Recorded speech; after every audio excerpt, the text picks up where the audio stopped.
Acne is one of those things that almost everyone has to deal with at some point in their lives, but despite how common it is, there's still a lot of confusion and misinformation out there. So let's break it down. In this video, we will explain what acne really is, its types, why it happens, and how to treat it. So, what exactly is acne? At its core, acne is a skin condition that occurs when your hair follicles on your skin become clogged with oil and dead skin cells. It's like your skin's plumbing system gets clogged up, leading to those annoying bumps and blemishes we're all too familiar with. But it's not just a simple clog. There's a whole lot more going on under the surface. You see, your skin is covered in tiny little openings called pores. Each pore is connected to an oil gland that produces sebum, which is an oily substance that helps keep your skin soft and protected. Normally, this system works great. The oil travels up the hair follicle and out onto your skin, keeping everything nice and moisturized. But sometimes things go wrong. When you have acne, a few things can happen.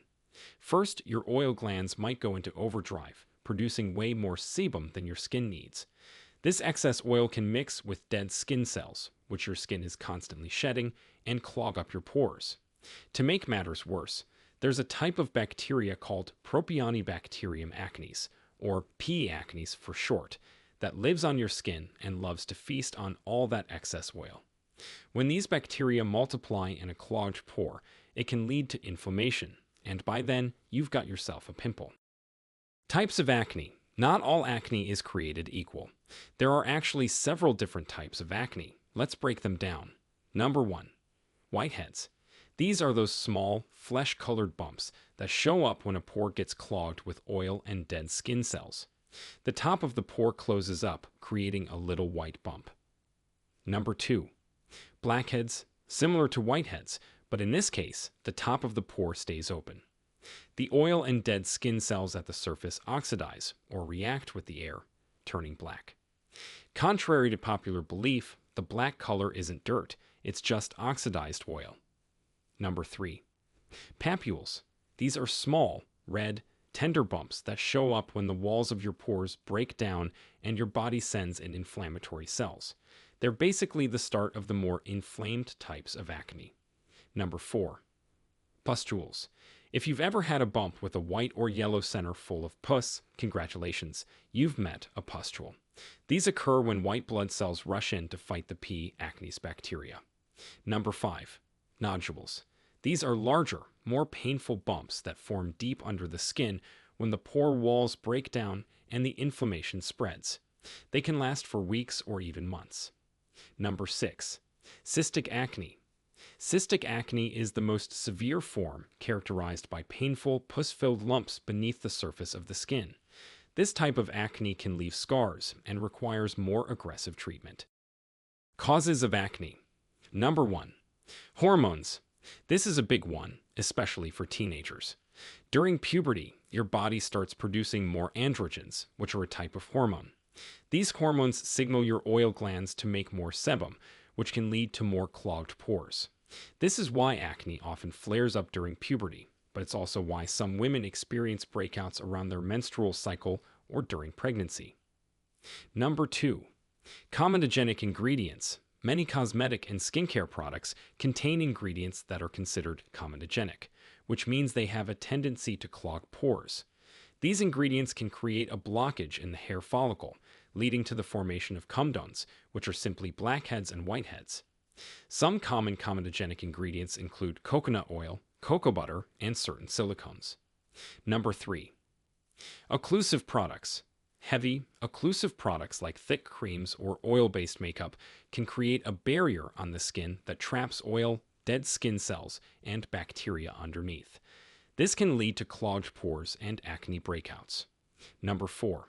Medications. Some medications, particularly those containing corticosteroids, androgens, or lithium, can trigger acne as a side effect. Number 5. Diet. This one's a bit controversial, but some studies suggest that certain foods might contribute to acne. High glycemic foods, think sugary snacks and white bread, and dairy products have been linked to increased acne in some people. Number 6. Stress. When you're stressed, your body produces more of a hormone called cortisol. This can increase oil production and potentially lead to more breakouts. Number 7. Genetics. If your parents had acne, you're more likely to have it too. Some people are just genetically predisposed to produce more oil or have skin that's more prone to clogging. Before we continue, if you have been enjoying the video so far, hit the like button and don't forget to subscribe and hit the bell icon so you don't miss more videos like this.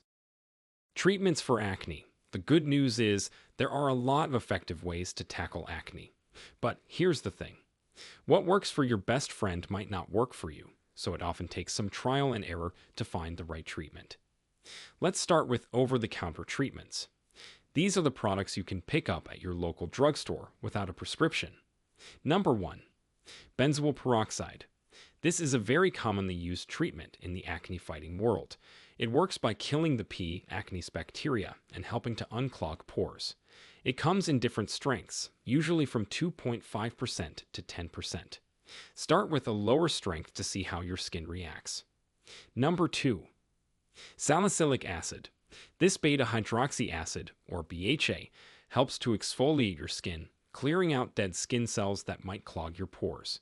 It's particularly good for blackheads and whiteheads. Number 3.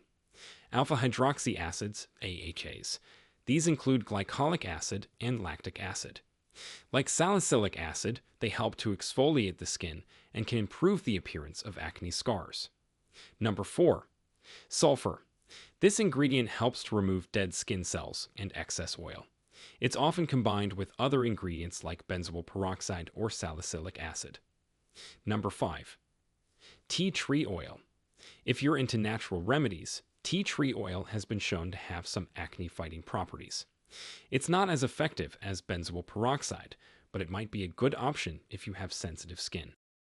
For more severe acne, or if over-the-counter treatments aren't doing it, you might need to see a dermatologist. They can prescribe stronger treatments like Number 1. Topical retinoids. These are vitamin A derivatives that help to unclog pores and reduce inflammation. They can be really effective, but they can also be irritating at first. Number 2. Topical antibiotics. These help to kill the P. acnes bacteria and reduce inflammation. They're often combined with benzoyl peroxide to prevent antibiotic resistance. Number 3. Oral antibiotics. For more severe acne, oral antibiotics can help to reduce inflammation and kill bacteria from the inside out. Number 4. Isotretinoin. This is a powerful oral medication that can clear up even the most severe acne, but it comes with potential side effects and requires close monitoring by a doctor. Number 5. Hormonal treatments. For women whose acne is linked to hormonal fluctuations, birth control pills or anti-androgen medications might be recommended. In addition to these treatments, there are also some in-office procedures that can help with acne. Number 1. Chemical peels. These use stronger versions of the AHAs and BHAs found in over-the-counter products to exfoliate the skin and unclog pores. Number 2. Light therapy. Certain types of light, particularly blue light, can kill P. acnes bacteria. Number 3. Extraction. This is when a dermatologist manually removes blackheads and whiteheads. It's not a long-term solution, but it can help clear up your skin temporarily. Prevention of acne. Now, while all these treatments can be effective, the key to managing acne is often prevention. Here are some tips. Number 1. Keep your face clean. Wash your face twice a day with a gentle cleanser. Don't scrub too hard. That can actually irritate your skin and make acne worse. Number 2. Don't pick. As tempting as it is to pop that pimple, try to resist. Picking at your skin can lead to more inflammation and potential scarring. Number 3. Watch what touches your face. Keep your hair clean and off your face, clean your phone regularly, and try to avoid touching your face throughout the day. Number 4. Moisturize. It might seem counterintuitive if your skin is oily, but moisturizing is important. Look for non-comedogenic moisturizers that won't clog your pores. Number 5. Be patient. Acne treatments often take weeks or even months to show results. Stick with a treatment for at least a few months before deciding it's not working. Number 6. Consider your diet. While the link between diet and acne isn't completely clear, Some people find that cutting back on dairy or high glycemic foods helps their skin. Number 7. Manage stress. Easier said than done, right? But finding ways to reduce stress, whether it's through exercise, meditation, or just taking time for yourself, might help your skin. It's also worth noting that acne isn't just a physical condition. It can have a significant emotional impact too. Many people with acne struggle with self-esteem issues and social anxiety.